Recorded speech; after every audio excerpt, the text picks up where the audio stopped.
How to see Story Archive on Facebook. So let's get started. First of all, open the Facebook app on your mobile device and make sure that you are logged into your Facebook account.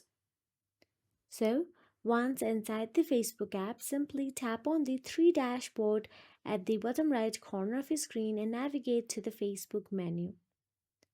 Now scroll down and tap on the settings and privacy. Then tap on settings and scroll down again and tap on the activity log option available in there. Inside activity log, you can see archive at the tab. Tap on the archive. Now inside archive, you will get to see the list of archives option available there.